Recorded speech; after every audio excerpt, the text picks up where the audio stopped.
كابتن بلال، لو كان عندك فرصة تبني فريق من أفضل لاعبي العالم الحاليين، يعني أنت دلوقتي بقيت ساري عربي، تمام. هتختار مين يلعب في فريق؟ فريق خماسي، 5 فرق من أول الجون ومدافع نص ملعب و2 مهاجمين، تختار مين؟ طبعا اليسون ما فيهاش كلام، ليفربول تمام. من افضل حراس المرمى حاليا. فان دايك قلب دفاع ملوش حل. أنت شكلك رايح لمحمد صلاح في الآخر. اكيد لازم. خط النص. نص ملعب بلينجهام بنقدم مستوى كويس جدا، بس هو حاليا مش احسن حاجه. بالظبط. محمد صلاح كسر الدنيا ومن افضل لعيبه العالم حاليا، بلا منازع طبعا. مستوى رائع إن شاء الله، يعني ياخد جائزة و- البالون دور.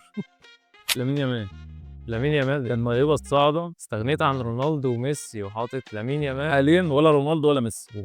خلاص احنا بنتكلم حاليا. هو الموهبه الصاعده جدا لامين يامال، افضل لعيب العالم. طيب احنا خدنا الداتا بتاعتك دي وعملنا تحدي ليها بالذكاء الاصطناعي. الذكاء الاصطناعي طبعا كون فرقته من افضل لاعبي العالم الحاليين وحاطط اساطير بصراحه. تمام. احنا مش هنبلغك بيهم عشان بس ايه ما تغشش وتحط لنا لاعب من عندك يصد اللاعب اللي عندك. تمام. فكانت النتيجه كالاتي ان الذكاء الاصطناعي غلبك، يعني هو كسب حاليا 4-2، وذلك لسبب بسيط جدا ان هو كان منقي لعيبه حرفيا على مستوى عالي. تمام. والذكاء الاصطناعي حط لك في الهجوم ميسي ورونالدو.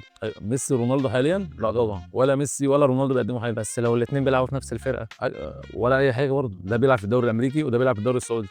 ما حدش شافهم لحد دلوقتي بيلعبوا في نفس ايه الجوده الفرديه اللي خدوها؟ فكره الجواز. بس انت حاليا من ساعه نشأتهم لحد دلوقتي انت ما شفتهمش اصلا بيلعبوا اصلا في فريق واحد. من افضل لاعبي العالم، بس حاليا ما نقدرش نقول ان هم حتى لو بقوا في فرقه واحده. بقول لك ايه، دي احسن من الذكاء الاصطناعي، ما حدش يعرف يفرط فيها ابدا. ده رايي. لو عندك اي اجابات غير اللي في دماغنا ورينا في الكومنتات. سلام. اشكرك.